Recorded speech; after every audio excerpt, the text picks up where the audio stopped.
आज का टॉपिक है आपकी आवाज उस वाले वीडियो में करो। न्याय।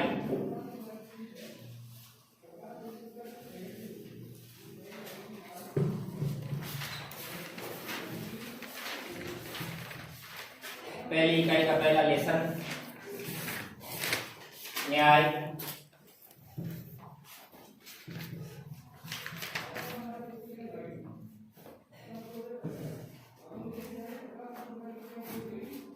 राजनीति विज्ञान का न्याय एक ऐसा विषय है जिसके संदर्भ में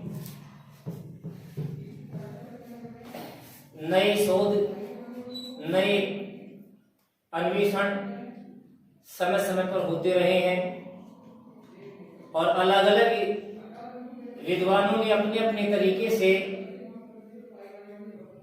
न्याय के विश्लेषण को पेश किया।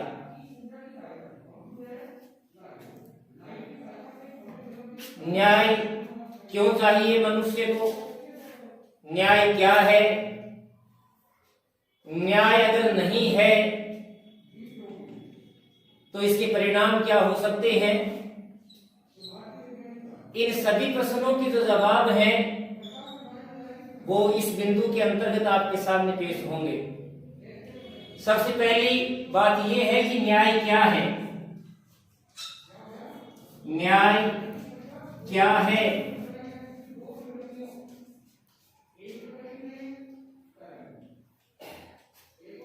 कोई भी ऐसी विषय वस्तु जिसके संदर्भ में हम जानकारी हासिल करना चाहें, उसके संदर्भ में जानना सबसे पहले जरूरी चीज हो जाती है। न्याय को पढ़ें इससे पहले ये जानना जरूरी है कि न्याय क्या है। न्याय का शाब्दिक अर्थ जो हमारी मानसिकता का हिस्सा होता है वो सिर्फ एक शब्द होता है, किसी के साथ किसी तरह का कोई बुरा नहीं हो। किसी भी व्यक्ति के साथ किसी भी तरह का कोई बुरा व्यवहार, बुरा बर्ताव ना हो।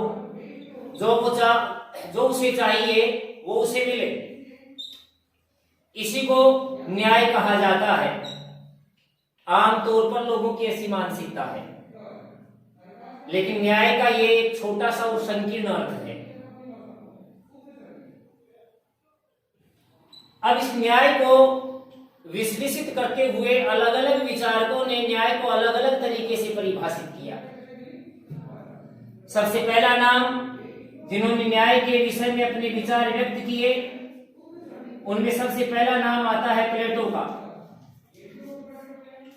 प्लेटो यूनान की दार्शनिक थे, बहुत बड़े राजनीतिक विचारक भी इनको माना जाता है और इन्होंने अपनी एक पुस्तक लिखी इन्होंने जिसका नाम था द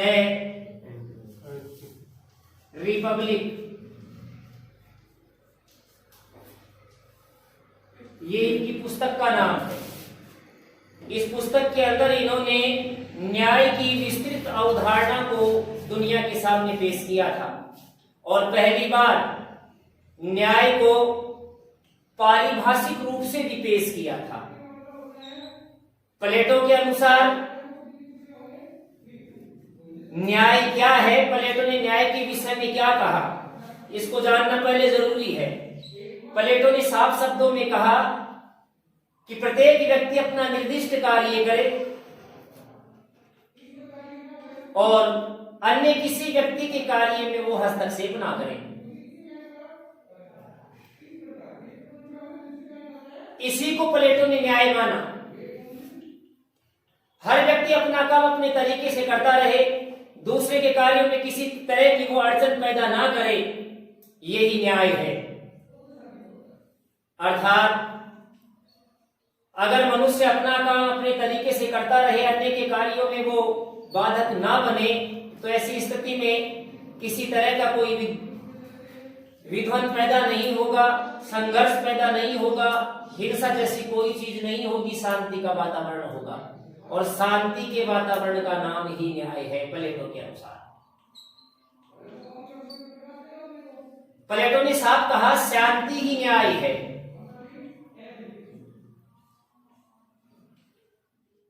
और शांति कब होगी? केवल एक स्थिति है उसके लिए कि हर व्यक्ति अपना काम अपने तरीके से करे। तो प्लेटो के अनुसार न्याय का जो अर्थ दिया गया, प्रत्येक व्यक्ति अपना निर्दिष्ट कार्य करे, अन्य के कार्यों में हस्तक्षेप ना करे। इसके बाद दूसरे जो विचारक आए,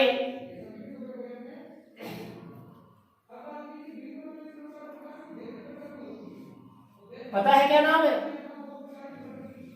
भूल गए? क्या नाम है? अरस्तु। इन्हीं के शिष्य थे, प्लेटो के शिष्य थे अरस्तु। अरस्तु के अनुसार न्याय क्या है? अरस्तु ने न्याय को किस रूप में परिभाषित किया? अरस्तु ने साफ कहा कि संसाधनों का जो वितरण है वो योग्यता के अनुसार होना चाहिए, अर्थात व्यक्तिगत योग्यता के अनुसार उसको प्रतिफल दिया जाना ही न्याय है। जो व्यक्ति जिस तरह की योग्यता रखता है उसको उसकी योग्यता के अनुसार अवसर प्रदान किए जाएं। अपनी योग्यता के अनुसार जो कुछ वो चाहता है वो उसे मिले। इसे ही अरस्तु ने क्या कहा? न्याय कहा था। तो अरस्तु ने न्याय का आधार किसे माना? योग्यता को।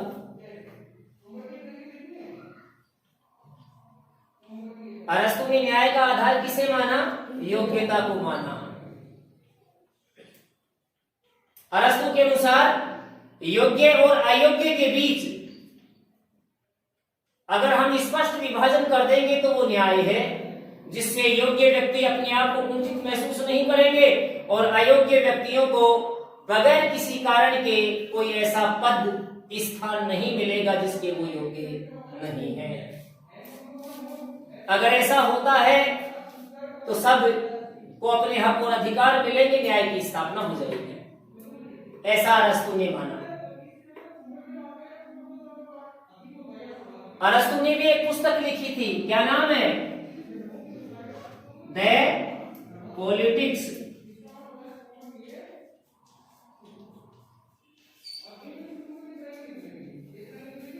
ये अरस्तु की पुस्तक है भाई। अरस्तु ने अपनी इस पुस्तक के अंदर न्याय की विस्तृत अवधारणा को पेश किया था। ये दोनों विचारक जो हैं ये प्राचीन विचारकों की श्रेणी में आते हैं। सबसे पहले न्याय के विषय पर विस्तृत अवधारणा को पेश करने वाले प्लेटो रहे, उनके बाद में उनके शिष्य।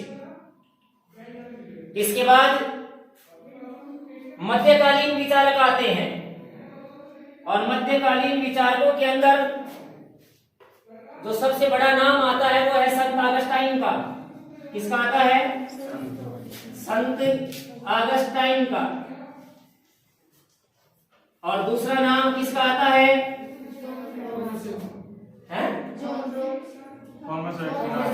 Thomas Aquinas. Thomas Aquinas.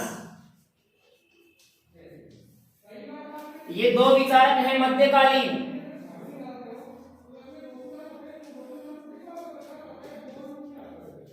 ये दोनों विचारक कैसे हैं? मध्यकालीन विचारक हैं, ना ये प्राचीन है ना आधुनिक। संत ऑगस्टाइन ने एक पुस्तक लिखी थी जिसका नाम था the city of God. The city of God.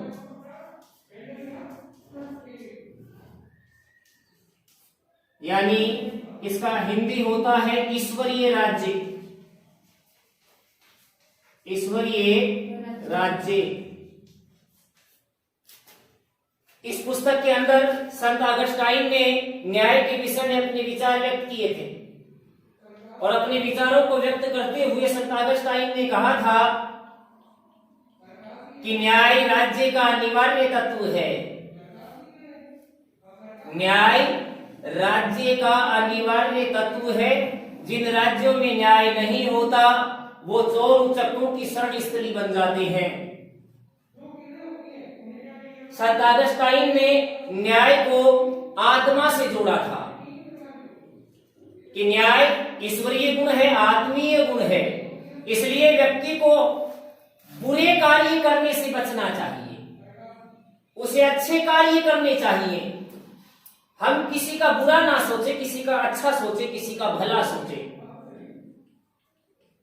और राजा का परम कर्तव्य है कि वो न्याय की स्थापना करे।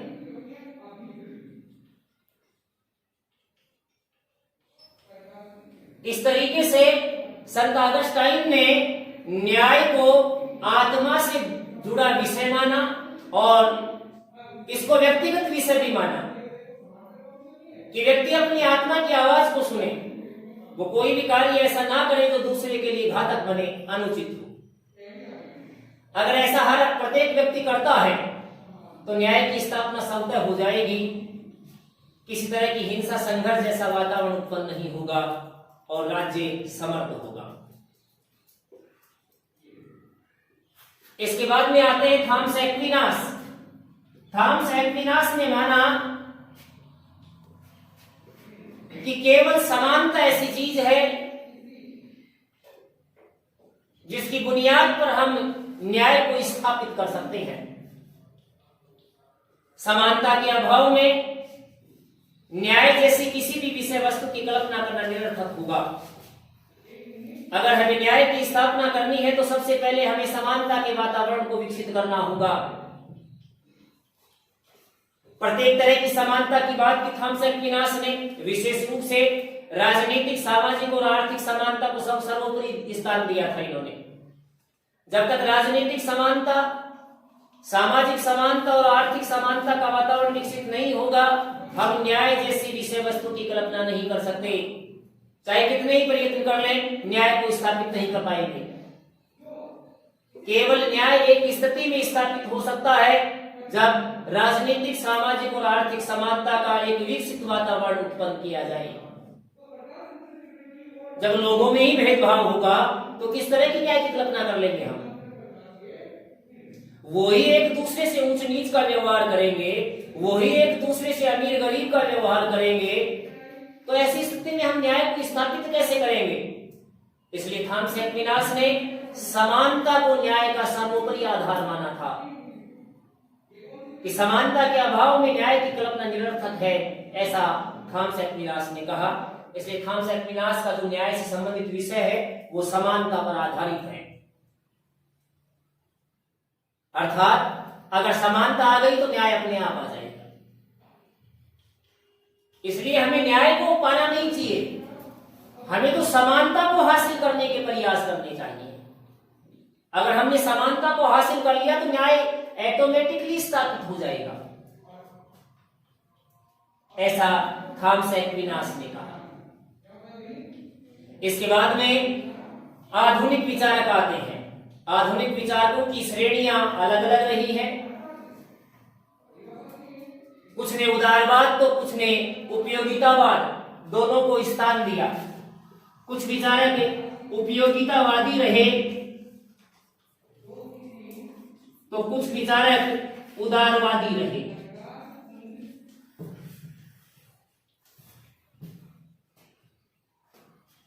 उपयोगितावादियों का मानना था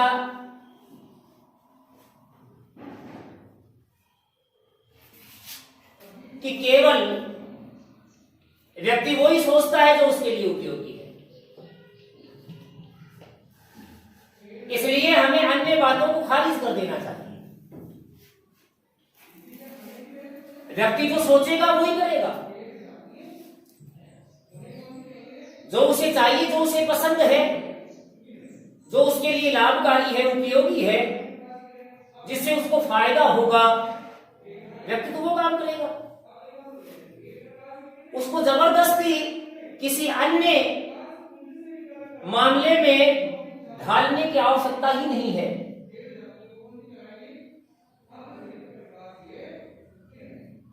इसलिए लोग जैसा चाहते हैं हमें वैसा करना चाहिए। इसलिए लोग जैसा चाहते हैं हमें वैसा ही करना चाहिए। अगर हम वैसा करेंगे, अर्थात हम का मतलब सरकार से, लोग जैसा चाहते हैं यदि सरकार वैसा ही करे तो न्याय स्वतः ही स्थापित हो जाएगा।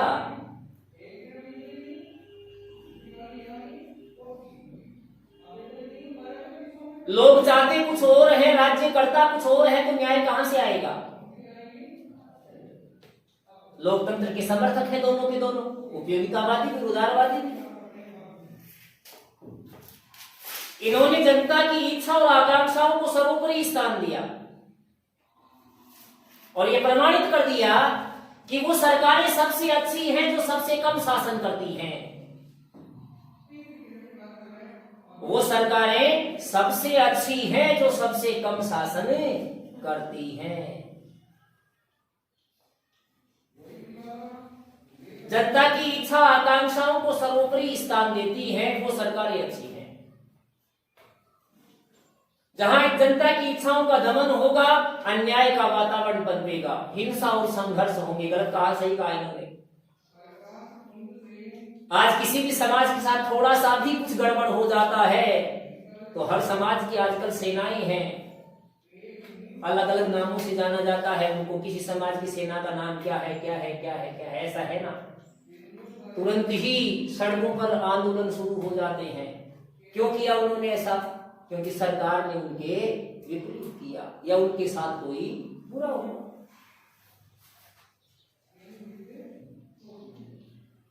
अर्थात अधिकतम लोगों का अधिकतम सुख ही न्याय है। अधिकतम लोगों का अधिकतम सुख ही क्या है? न्याय है। ऐसा कहा उपयोगितावादियों ने कि अधिक से अधिक लोग सुख की कामना करते हैं, वो सुखी रहना चाहते हैं और सरकार के द्वारा उठाया गया कोई कदम, समाज के द्वारा उठाया गया कोई कदम यदि अधिक से अधिक लोगों को संतुष्ट करता है तो वो न्याय है, और यदि वो असंतुष्ट करता है तो अन्याय है। जनता खिलाफ हो जाएगी।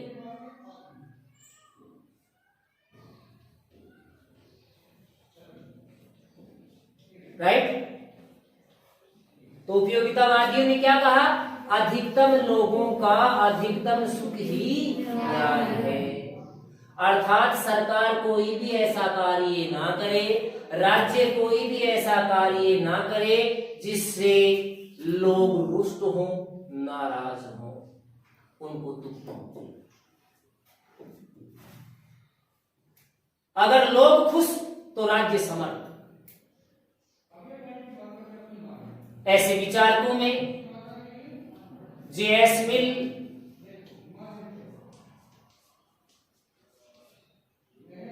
का नाम सबसे ऊपर आता है। कुछ और विचारक भी हुए हैं उपयोगितावादी, जे.एस. मिल के बराबर नहीं। जे.एस. मिल ने अपने विश्लेषण के अंदर न्याय को परिभाषित करते हुए केवल इस बात का स्पष्टीकरण पेश कर दिया था कि लोगों की संतुष्टि जब तक नहीं है, उनको सुख की प्राप्ति जब तक नहीं है, न्याय के वातावरण को विकसित नहीं किया जा सकता। इसके बाद में उदारवादी आते हैं। उदारवादियों में ये भी उदारवादी हैं। ऐसी उदारवादियों का मतलब है लोकतंत्र का समर्थन करने वाले। उपयोगितावादी उदारवादी हैं, लेकिन थोड़ा डिफरेंस है दोनों में। ये सुखवाद का समर्थन करते हैं, लेकिन उदारवादी सुखवाद में इतना विश्वास नहीं करते, इसलिए दोनों थोड़ा डिफरेंस आ जाता है। कई बार क्वेश्चन हो जाता है कि अधिकतम लोगों का अधिकतम सुख की बात करने वाले कौन है? उपयोगितावादी। इसका आंसर होता है। इसके बाद में आते हैं उदारवादी। उदारवादियों में बहुत से विचारक हैं, लेकिन सर्वोपरि नाम आता है जॉन रॉल्स का। किसका आता है? बड़े विचारक और आधुनिक विचारक जॉन रॉल्स। आधुनिक राजनीति विज्ञान के अंदर न्याय के विषय का स्पष्टीकरण करने वाले और न्याय को यथार्थ रूप में स्थापित करने का प्रयास करने वाले विचारकों में जॉन रॉल्स का नाम सर्वोपरि। पूरी दुनिया के अंदर न्याय को स्थापित करने के जितने भी मार्ग अपनाए गए हैं, जॉन रॉल्स के सिद्धांत के अनुसार अपनाए गए हैं। जॉन रॉल्स ने साफ तौर पर कहा, लोगों को आजाद छोड़ दीजिए, उनको बंधन में डालने की आवश्यकता नहीं है, उनको अपनी इच्छा के अनुसार काम करने दीजिए।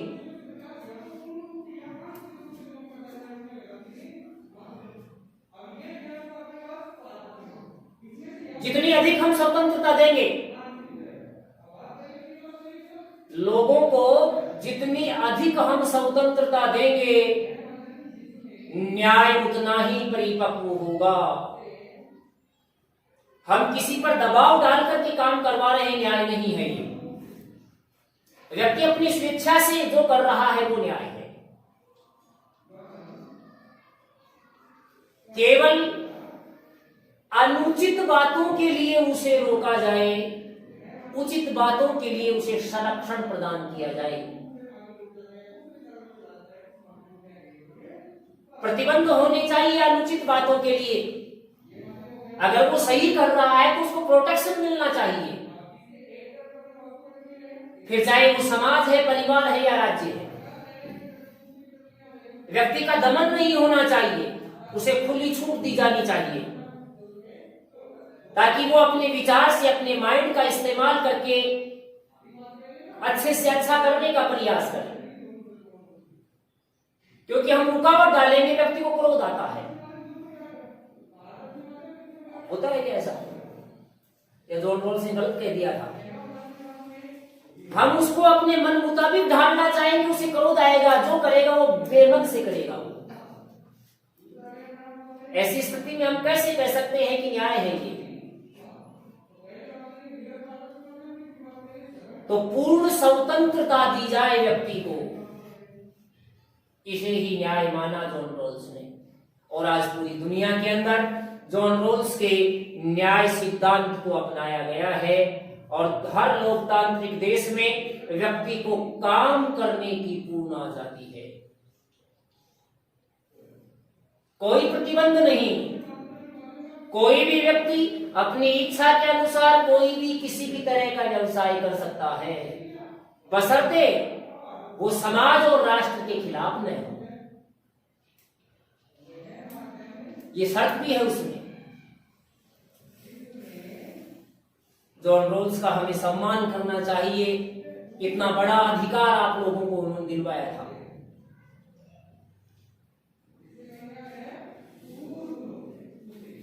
वो खुश रहेगा, और खुश है तो न्याय है। व्यक्तिगत खुशी की बात की थी इन्होंने, गुलामी और दमन की बात नहीं की। फिर चाहे परिवार की बात भी इन्होंने कही है, समाज की भी कही है और राज्य की भी कही है। कहीं दमन नहीं होना चाहिए व्यक्ति का। परिवार का दायित्व केवल इतना है कि वो उसको, जब तक वो समझदार ना बने तब तक उसकी रक्षा करे। समाज का दायित्व ये है कि उसको सामाजिक मूल्य प्रदान करे समाज, न कि समाज उसे एक अच्छी दिशा दिखाए। उसका दमन करने का अधिकार नहीं है समाज को, बिना परिवार को है और ना राज्य को है।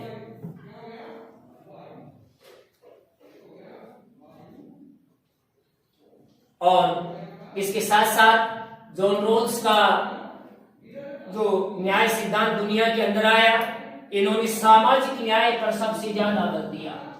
किस पर दिया सबसे ज्यादा बल? सामाजिक न्याय को सर्वोपरि मानने वाले विचारक हैं। सामाजिक न्याय को सर्वोपरि मानने वाले विचारक कौन है? John Rawls. सोशल जस्टिस और सामाजिक न्याय की स्थापना पर इन्होंने बल दिया था कि ये ऊंच नीच का वातावरण खत्म होना चाहिए, संसाधनों का पुनर्वितरण होना चाहिए।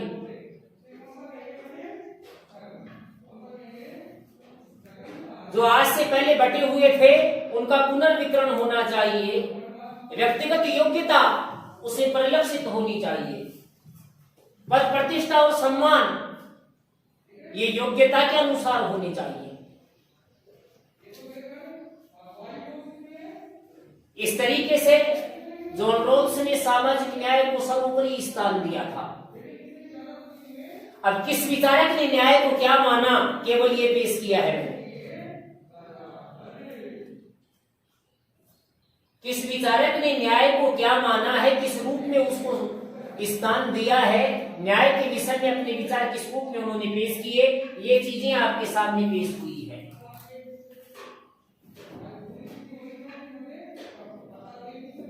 जॉन रॉल्स ने एक पुस्तक लिखी जिसका नाम था ए theory of justice, A theory of justice, और इसी पुस्तक के अंदर उन्होंने न्याय का अपना सिद्धांत पेश किया था। और इसको पेश करते हुए अंधेरे पर्दे की अवस्था का विश्लेषण किया इन्होंने। एक अंधकार में अवस्था, अंधेरे पर्दे के वातावरण का उल्लेख का मतलब क्या था, एक अंधकार में अवस्था, अर्थात एक ऐसी अवस्था जब मनुष्य का अवतरण इस जमीन पर हुआ था, केवल उसकी 3 मौलिक आवश्यकताएं थी, भूख और प्यास को मिटा लेना और अपना आराम करने की जो जगह थी, इसके अलावा उसकी चौथी आवश्यकता नहीं थी। जैसे जैसे आवश्यकताएं बढ़ी हैं,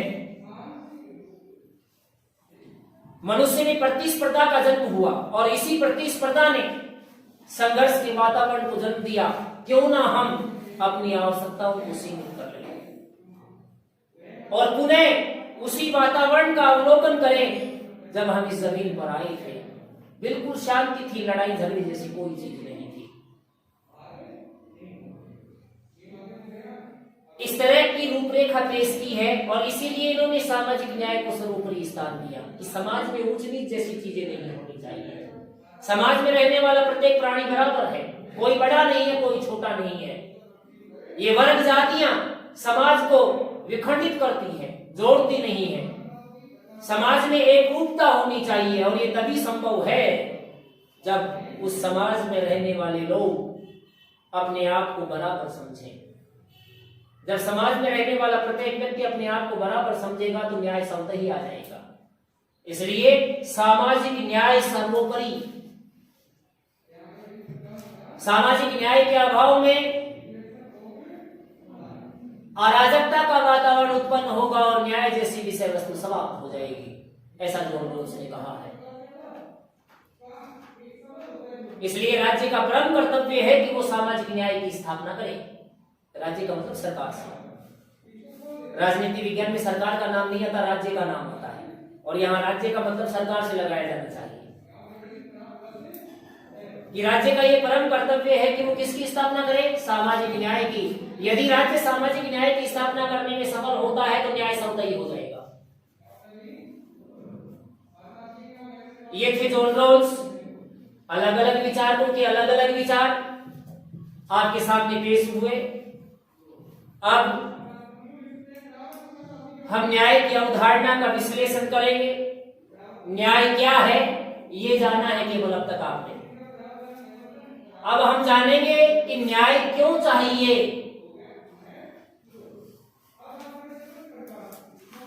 न्याय हमें क्यों चाहिए, क्या जरूरत है इसकी, अगर ना हो तो काम नहीं चलेगा क्या, ये चीज जानेंगे।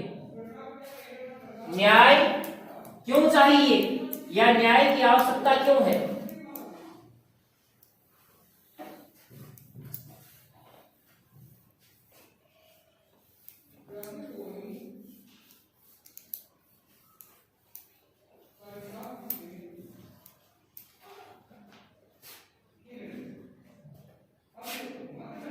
न्याय की आवश्यकता।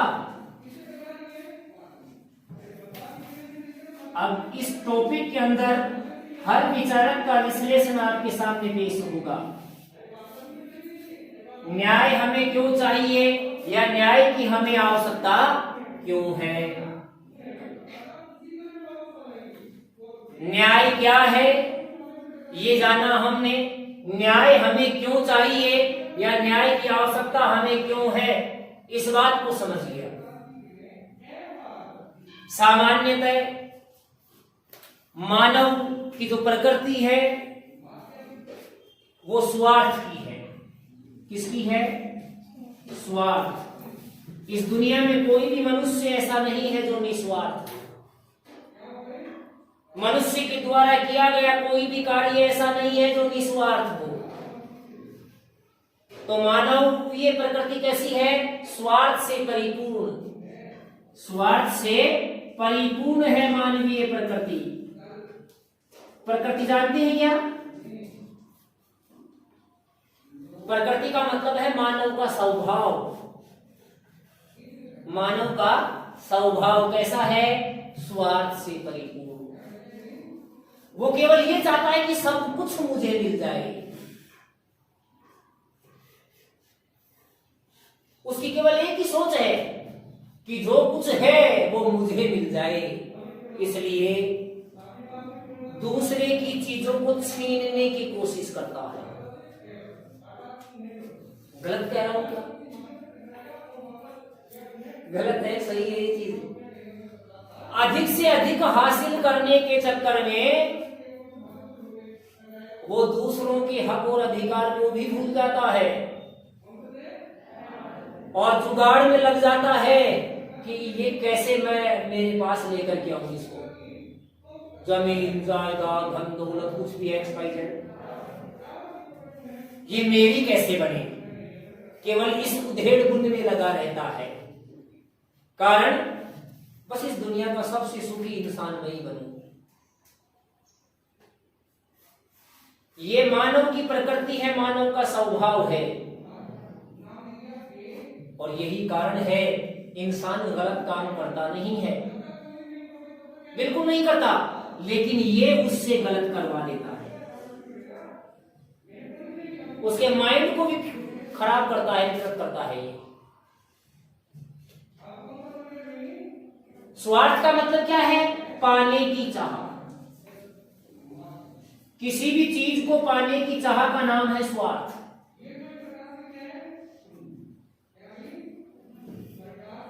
और मनुष्य वो सब कुछ पाना चाहता है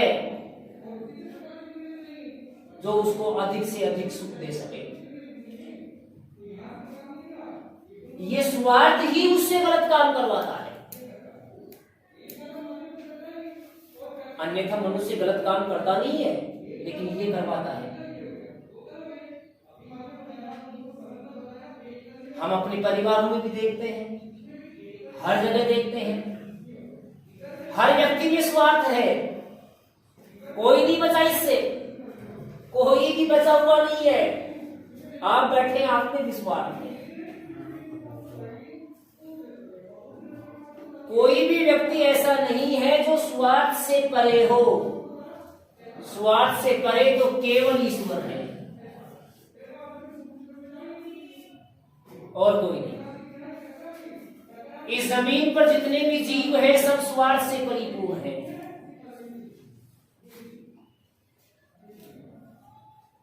या नहीं? उदाहरण दो। गाय जब दूध देती है, हम घर पर बांधते हैं, चारा भी डालते हैं, और दूध देना बंद होती नहीं है, उसको बाहर भेज देते हैं। क्या है ये? जब तक उसने दूध दिया, आपने चारा भी डाला, देख रेख भी की, सब कुछ किया आपने, कारण आपको दूध मिल रहा था। और जैसे ही वो सब कुछ समाप्त हुआ, आपने सोचा क्या काम किया, खोल देते हैं। सच्चाई है ये तो केवल मैंने एक छोटा सा उदाहरण पेश किया है आपसे। अब आगे चलिए, स्वार्थ को देखिए कैसे परिभाषित करेंगे हम। न्याय हमें क्यों चाहिए, ये बात समझना बहुत बड़ी चीज थी।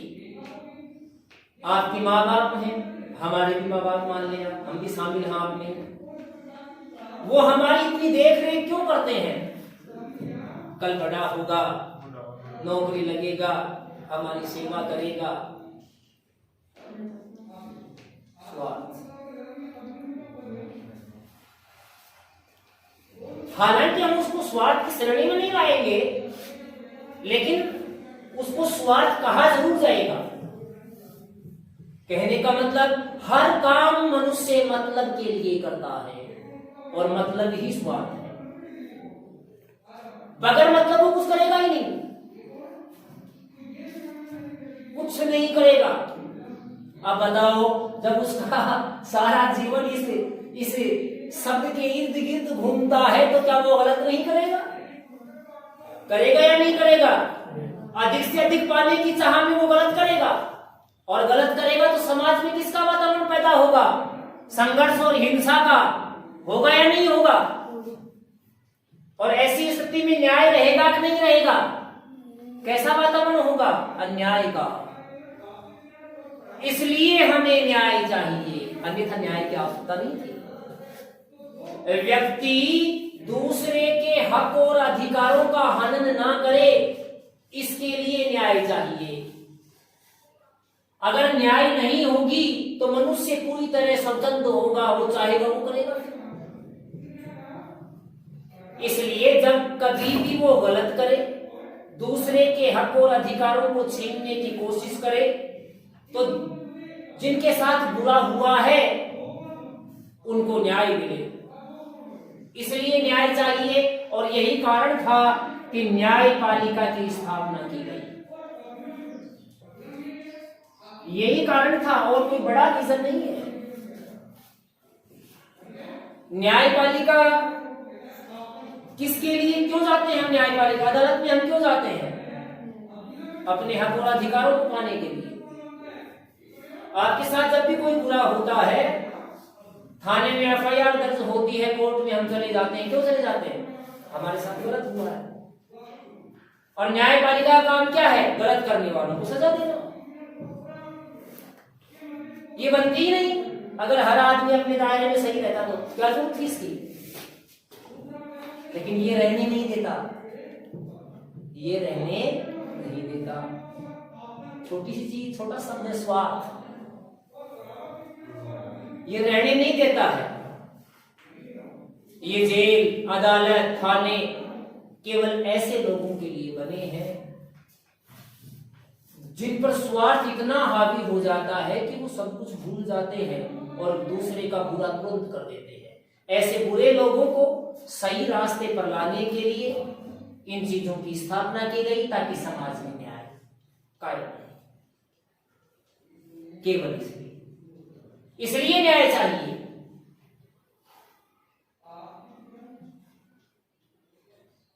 इसलिए है आवश्यकता न्याय की। माइंड में बैठी क्या बातें? अरे बैठी क्या? ये है न्याय। अब न्याय चाहिए, हर हाल में चाहिए। व्यक्ति के जन्म के साथ न्याय का विषय व्यक्ति के साथ जुड़ जाता है। न्याय को व्यक्तिगत जीवन से अलग नहीं किया जा सकता। अगर न्याय को व्यक्तिगत जीवन से अलग कर दिया गया है तो व्यक्तिगत जीवन निरर्थक हो जाएगा, जिसका कोई अर्थ नहीं होगा।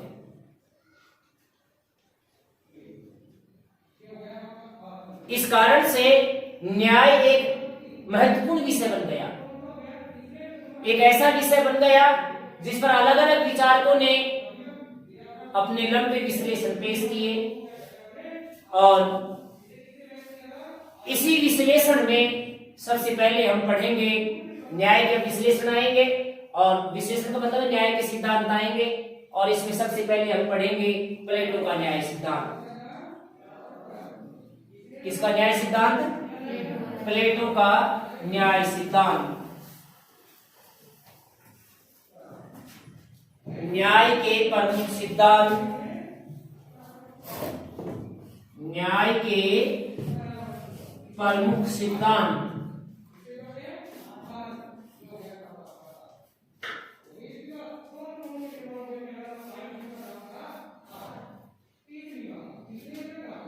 न्याय के प्रमुख सिद्धांतों को ही न्यायिक विश्लेषण के नाम से भी जाना जाता है। न्यायिक विश्लेषण अलग अलग विचारकों ने अलग अलग समय पर किया, और उन्होंने विश्लेषण करते हुए जो सिद्धांत पेश किए न्याय के, उनको न्याय के प्रमुख सिद्धांत भी कहा जाता है। और इनमें सबसे पहले आ रहा है प्लेटो का न्याय सिद्धांत। अब प्लेटो हम पूरा पढ़ेंगे भी। प्लेटो का न्याय सिद्धांत।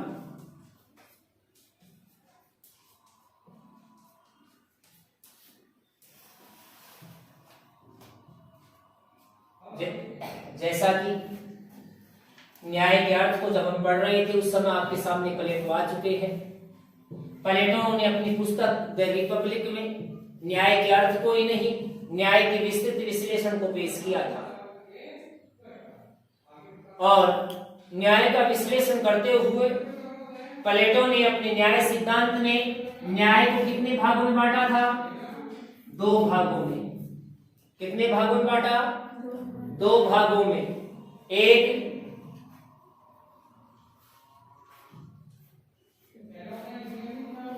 व्यक्तिगत न्याय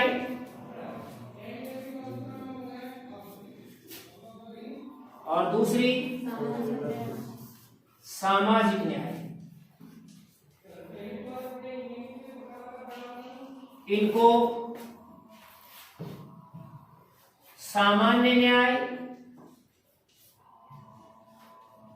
और विशिष्ट न्याय के नाम से भी जाना जाता है।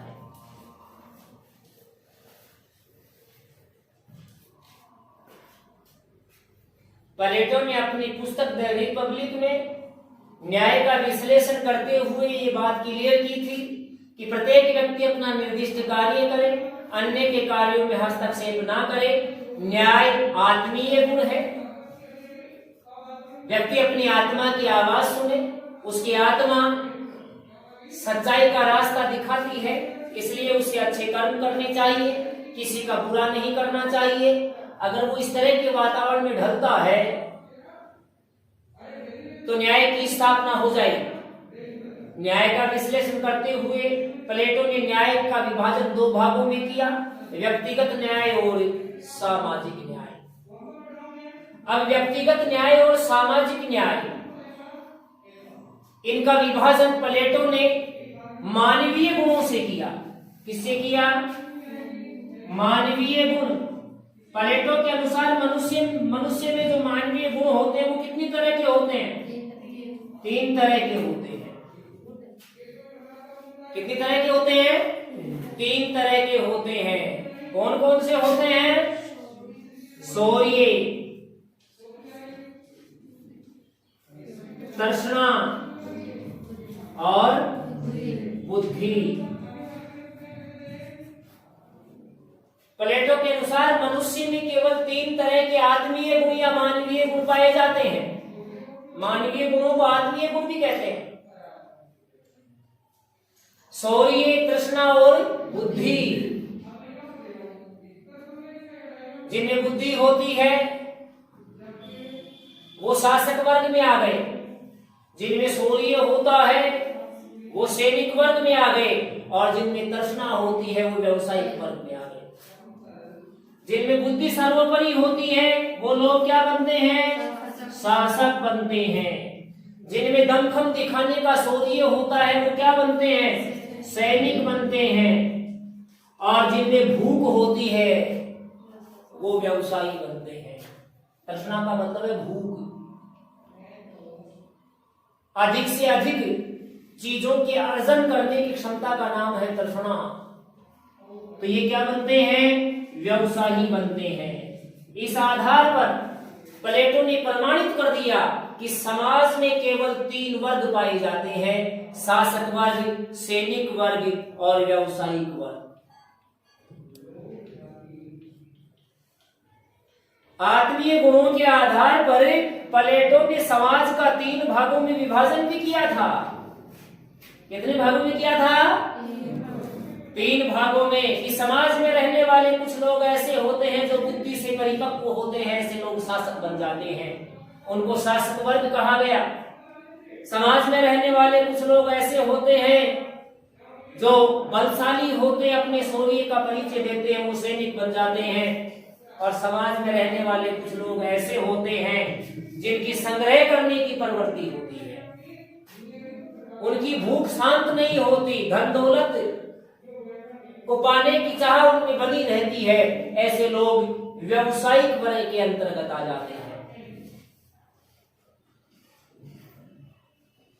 और आत्मीय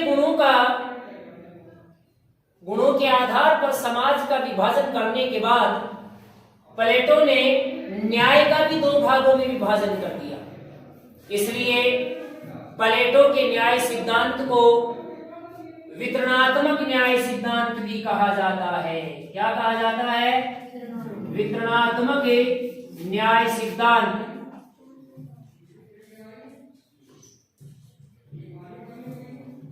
ये भी कहा जाता है। प्लेटो के न्याय सिद्धांत को वितरणात्मक न्याय सिद्धांत के नाम से भी जाना जाता है। कारण प्लेटो ने न्याय का विभाजन 2 भागों में किया था। अब इन 3 वर्गों के आधार पर या मानवीय गुण या आत्मीय गुणों के आधार पर ही ये विभाजन है। व्यक्तिगत न्याय, मनुष्य अपनी आत्मा की आवाज को सुने, उसके द्वारा जो कार्य किया जा रहा है उसे वो अच्छी तरीके से करे, दूसरे लोगों के कार्यों में वो बाधक ना बने।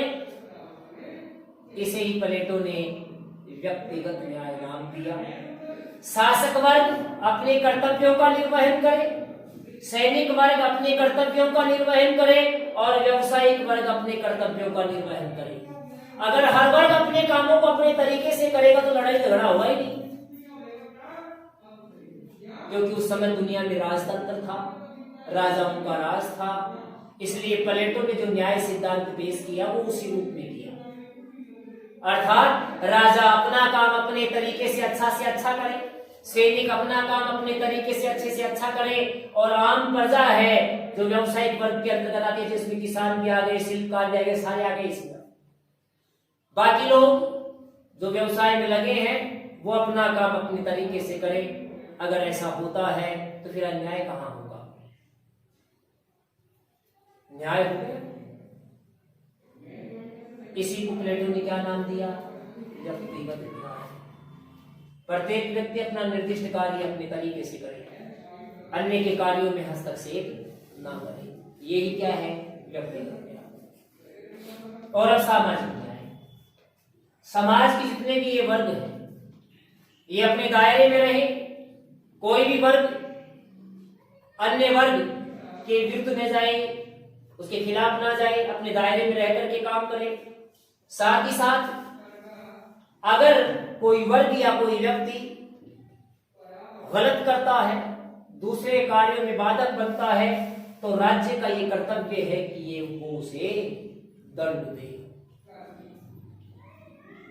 यही है सामाजिक न्याय, यही है सामाजिक न्याय।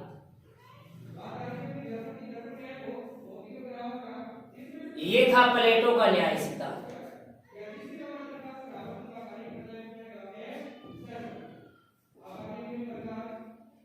ये है प्लेटो का न्याय सिद्धांत। कोई संग है क्या? अब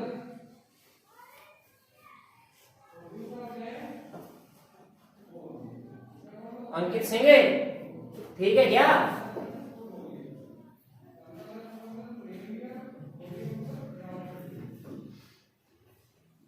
ऐसे मौखिक चीजें ये आपके माइंड का हिस्सा होनी चाहिए।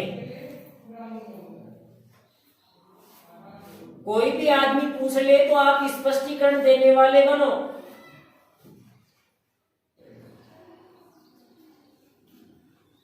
इस तरह की रूपरेखा पेश होनी चाहिए।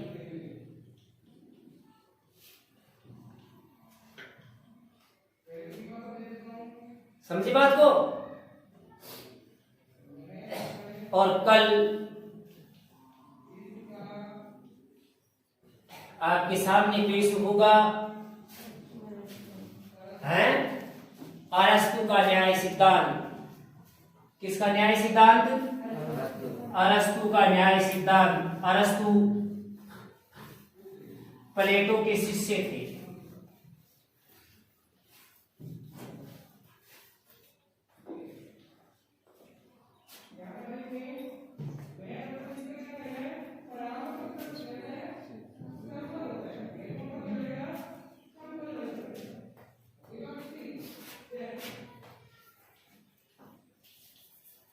अरस्तु का न्याय सिद्धांत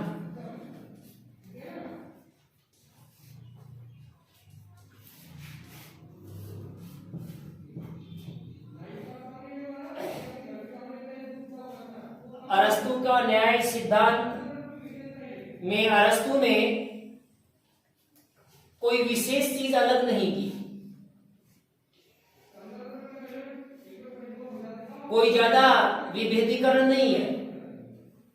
प्लेटो और अरस्तु के न्याय सिद्धांत में कोई ज्यादा विभेद नहीं है,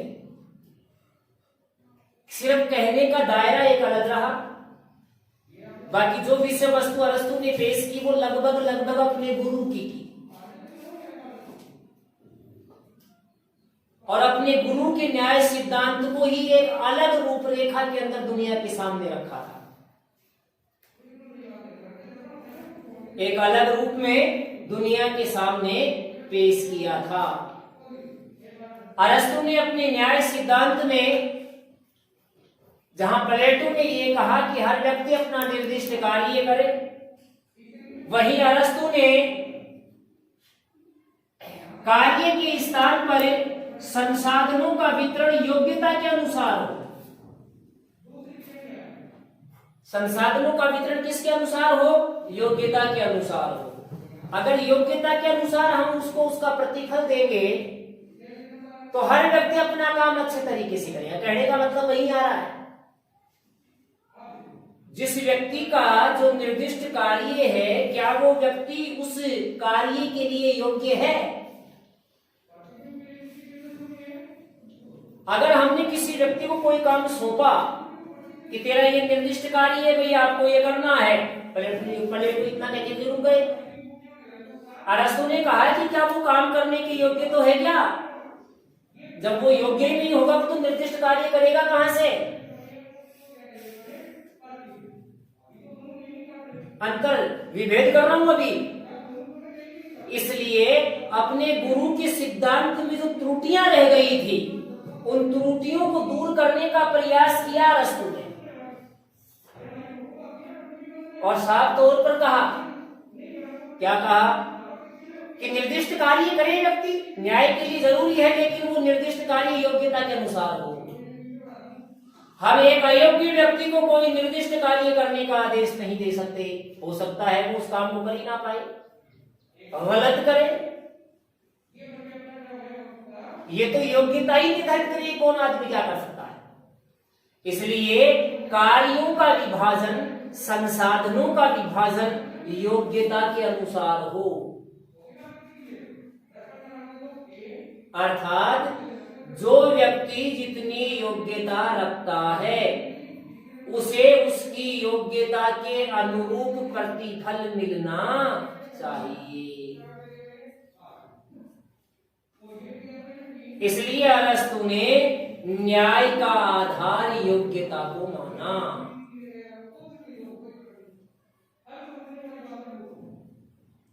राइट?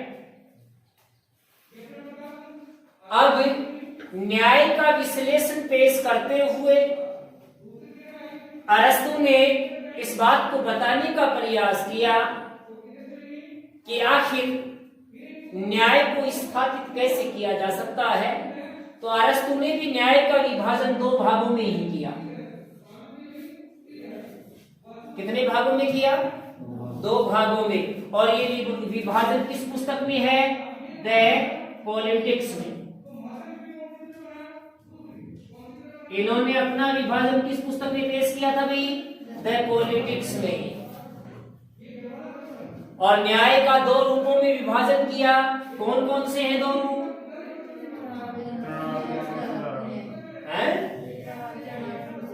वितरणात्मक न्याय और सुधारात्मक न्याय।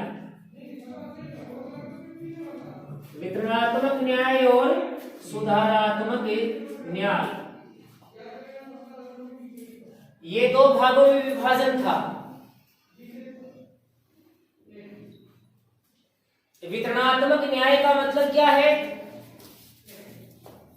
कि लोगों के बीच में कार्यों का जो वितरण है, संसाधनों का जो वितरण है वो किसके अनुसार होना चाहिए? यही वितरणात्मक न्याय है। अर्थात पद प्रतिष्ठा जैसी चीजों का आधार योग्यता होनी चाहिए। जो व्यक्ति जितना योग्य है उसे उसकी योग्यता के अनुसार पद प्रतिष्ठा और सम्मान मिलना चाहिए। इसे ही अरस्तु ने वितरणात्मक न्याय कहा। जो प्लेटो की व्यक्तिगत न्याय है वो अरस्तु की वितरणात्मक न्याय है।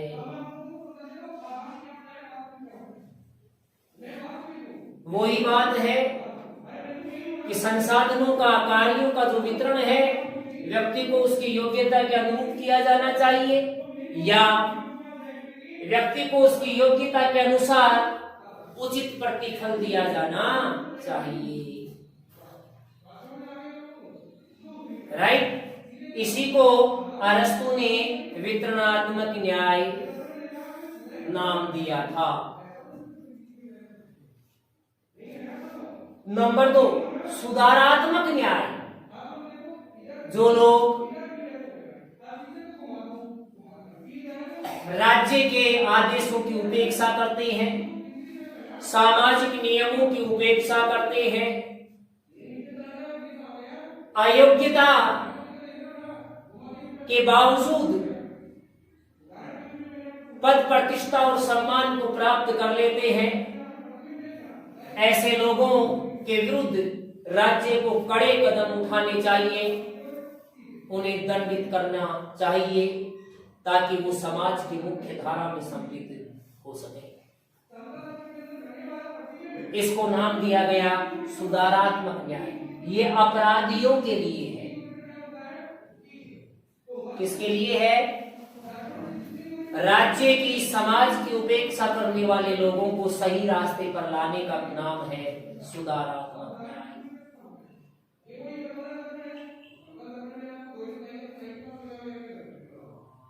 मानव स्वार्थी है, गलती करेगा। अब गलती करने के बाद उनको सही रास्ते पर लाने का नाम है सुधारात्मक न्याय। अरस्तु के अनुसार वहां उन्होंने, प्लेटो ने इसको सामाजिक न्याय नाम दिया। बात वही है, एक नए रूप में पेश किया गया सिद्धांत है, लगभग रूपरेखाएं हुई है। ये था अरस्तु का न्याय सिद्धांत। योग्यता को सर्वोपरि स्थान देना चाहते थे और आज दुनिया के अंदर जो भी पद प्रतिष्ठा सम्मान है लगभग अरस्तु के अनुसार, योग्यता के अनुसार ही प्राप्त है। लेकिन आज भी बहुत से लोग ऐसे हैं जो अयोग्य हैं लेकिन उन मुकामों तक पहुंच जाते हैं ना। तो ऐसी कुछ चीजें हैं जो इनका हिस्सा नहीं होनी चाहिए।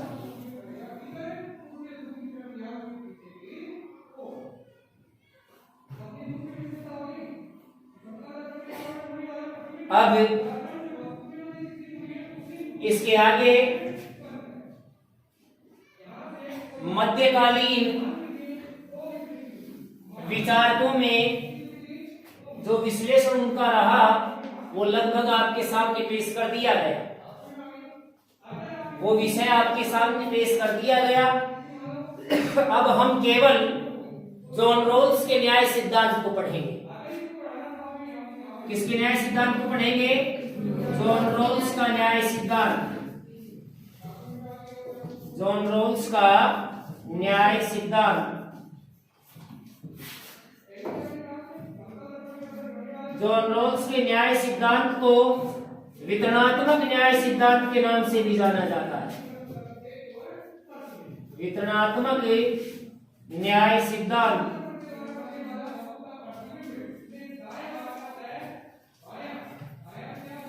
वितरणात्मक न्याय सिद्धांत भी कहा जाता है। जॉन रॉल्स का न्याय सिद्धांत, जॉन रॉल्स का वितरणात्मक न्याय सिद्धांत भी कहलाता है क्योंकि इन्होंने भी न्याय को विभाजित किया था।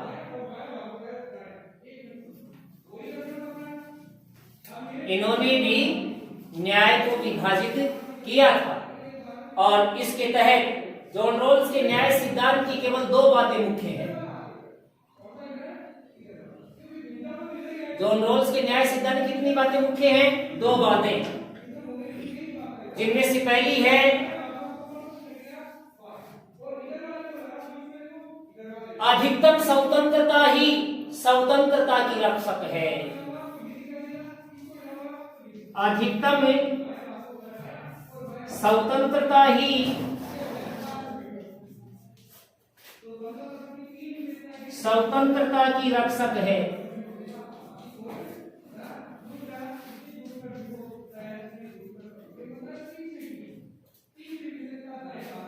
न्याय सिद्धांत को पेश करते हुए सबसे पहले जॉन रॉल्स ने ये बात रखी थी,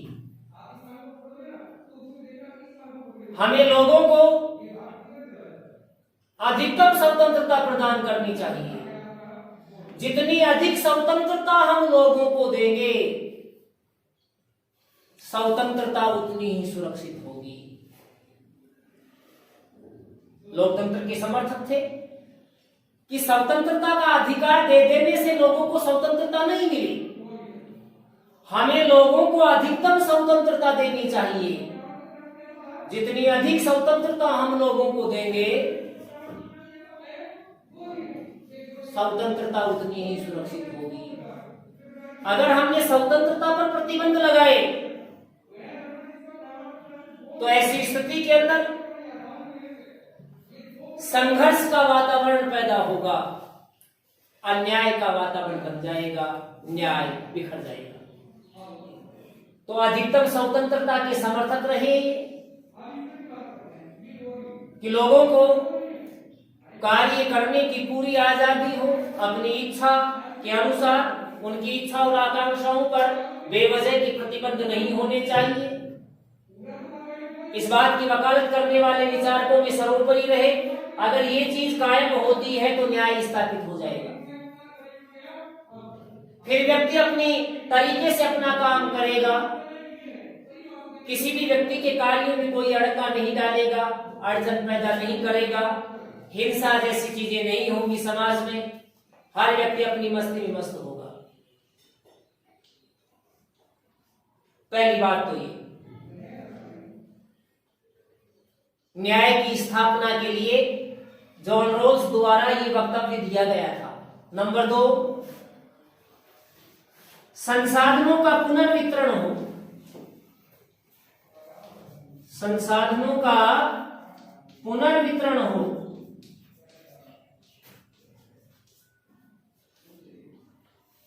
पुनर्वितरण हो।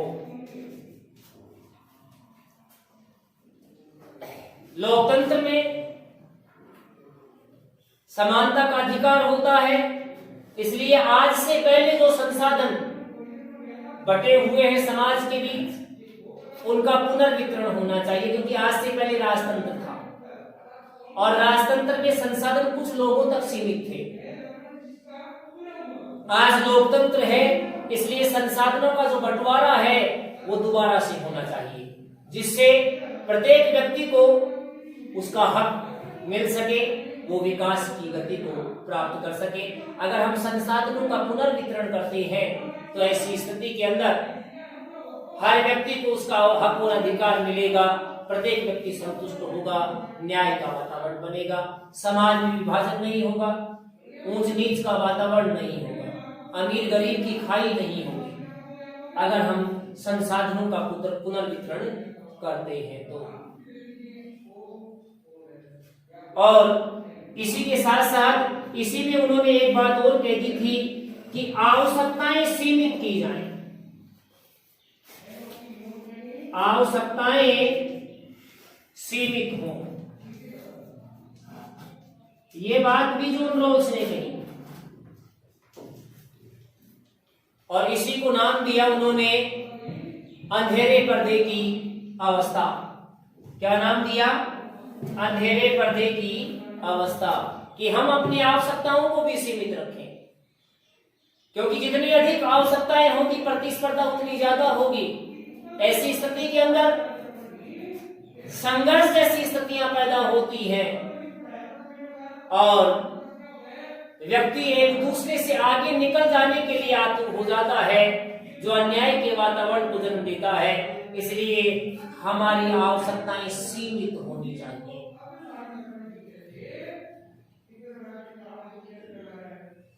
ये था जॉन रॉल्स का वितरणात्मक न्याय सिद्धांत।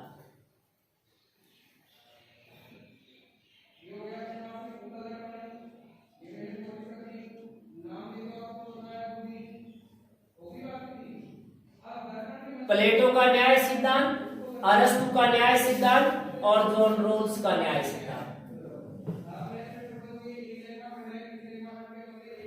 इन्होंने अपना ये न्याय सिद्धांत अपनी पुस्तक ए थ्योरी ऑफ जस्टिस में, ए थ्योरी ऑफ जस्टिस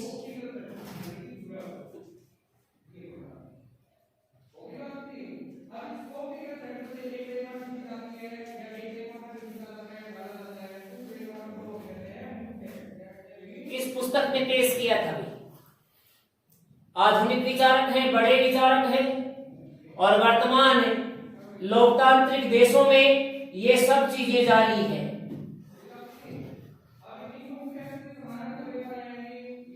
लोगों को पूर्ण स्वतंत्रता है, वो कोई भी काम कर सकते हैं। अरस्तु की देन थी, इसकी जॉन रॉल्स की देन थी।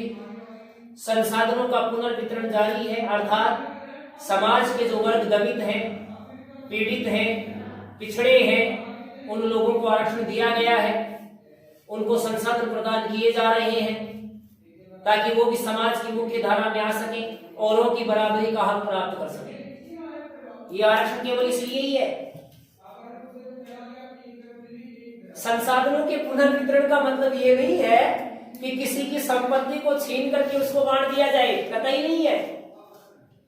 संसाधनों के पुनर्वितरण का मतलब ये है कि समाज के वो लोग या वो वर्ग जो सदियों से दबित रहे हैं, दूसरे की दास्ता में रहे हैं, उनको समाज के अन्य वर्गों के बराबर लाया जाए। आ रहे हैं धीरे धीरे। एक वक्त कैसा था, आज वक्त कैसा हो रहा है, आप सब जानते हैं मेरे से ज्यादा। यही है सिस्टम।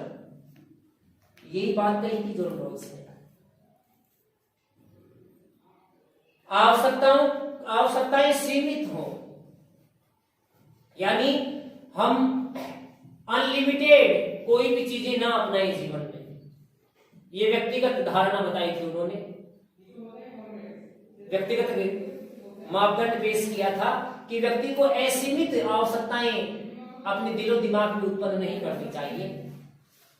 केवल वो इतनी आवश्यकताएं पनपाए अपने दिल में जिनको पाने का वो प्रयास आसानी से कर सके, पर्याप्त हो सके उसके जीवन के लिए। इसी को कहा गया था अंधेरे पर्दे की अवस्था। एक अलग सिद्धांत था उनका, ये उसमें ये बताने का प्रयास किया गया है कि व्यक्ति को असीमित आवश्यकताओं से बचना चाहिए।